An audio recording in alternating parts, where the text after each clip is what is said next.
I'm Teisha Bader with the JBS News Update for Friday, May the 29th, 2015. The head of the Palestinian Soccer Association announced today that he was dropping a bid to vote on ousting Israel from FIFA, the International Soccer Association. Jibril Rajoub said he was canceling the vote that was on the agenda of FIFA's Congress in Zurich, brought by the Palestinians over travel restrictions Israel places on some Palestinian players in the West Bank and opposition to soccer teams from Jewish settlements in the West Bank competing in Israeli championships. Rajoub cited, quote, a lot of colleagues who called on him to drop the motion against Israel. However, at Rajoub's insistence, the FIFA Congress did vote on the formation of an inspections committee to deal with the Palestinian complaints. That passed 165 in favor, 18 against. Israel Soccer Association Chairman Ofer Eini welcomed the Palestinian decision to withdraw the motion against Israel today. He said he hoped the parties could work together to, quote, make soccer a bridge for peace. Earlier in the day, members of the Israeli and Palestinian delegations held last-minute meetings to try and reach an agreement that would avoid the vote to suspend Israel, which Israeli Prime Minister Benjamin Netanyahu had said was an attempt to undermine the legitimacy of Israel and of Israeli soccer. And Netanyahu addressed the FIFA issue, among others, at a press conference yesterday, where he also weighed in on the possibility of peace negotiations with the Palestinians. The Prime Minister told reporters that any peace deal would require a long-term Israeli presence throughout the West Bank.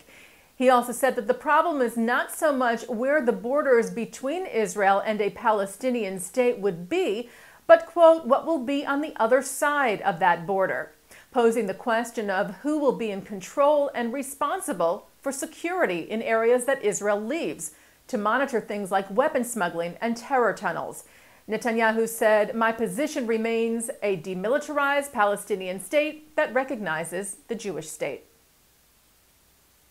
Reuters reports that authorities in Cyprus arrested a man this week on suspicion of planning to carry out a terror attack against Israeli tourists vacationing there. The 26-year-old man is said to be a Canadian national of Lebanese origin. A significant amount of ammonium nitrate was reportedly found in the man's basement, a fertilizer that can be combined with other substances to make explosives. According to local media in Cyprus, police were also investigating whether the man had any connections to terror group Hezbollah. Several foreign ministers will be visiting Israel over the next few weeks, seen by some in the media as efforts to restart peace talks by the international community. German Foreign Minister Frank-Walter Steinmeier will visit Israel on Sunday. Later in the week, Ynet reports that Canada's Foreign Minister Rob Nicholson and New Zealand's Murray McCully will arrive in the country. And Polish Foreign Minister Grzegorz Schetyna is set to visit Israel next weekend. They followed the announcement, as we reported to you yesterday, of the visit later in June of France's Foreign Minister Laurent Fabius. The Directors General of 4 foreign ministers will also be in Israel next week, those of the Czech Republic, Slovakia, Poland, and Hungary. The man who held the #2 spot on the Simon Wiesenthal Center's list of most wanted Nazi war criminals has died. 93-year-old Vladimir Katriuk was charged earlier this month by Russia of genocide in connection with the 1943 killing of civilians in what is now Belarus.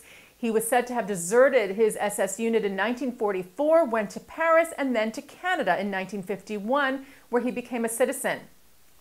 There has been recent deliberation between Canada and Russia over trying Katriuk for alleged war crimes. The Washington State Supreme Court yesterday reversed a ruling that had protected a local food co-op from lawsuits over its boycotting of Israeli products. In a vote of 9-0, the court ruled that a lawsuit can proceed against the Olympia Food Co-op board members regarding their decision in 2011 to boycott Israeli products. According to Stand With Us, a nonprofit dedicated to informing the public about Israel and to combating extremism and anti-Semitism, the Olympia Food Co-op is the only commercial establishment in the U.S. officially to vote to boycott Israeli products. Stand With Us had helped the plaintiffs in the case, 5 members of the co-op who they said stood up for fair treatment of Israel and demanded that their co-op board follow its own rules and bylaws. Stand With Us called yesterday's ruling a major setback to the anti-Israel boycott, divestment, and sanctions, or BDS campaign, which seeks to delegitimize the State of Israel. And turning now to our programming for tonight, Friday, May the 29th. Coming up at 6 o'clock, live Shabbat services from New York City's Central Synagogue, followed with a Shabbat a cappella concert. At 8, Rethinking Jewish Identity is explored by noted philosopher, scientist, and prolific author Rabbi Adin Steinsaltz. That is from the 92nd Street Y in New York City. And that's the JBS News Update for Friday, May the 29th, 2015. I'm Teisha Bader. Shabbat Shalom.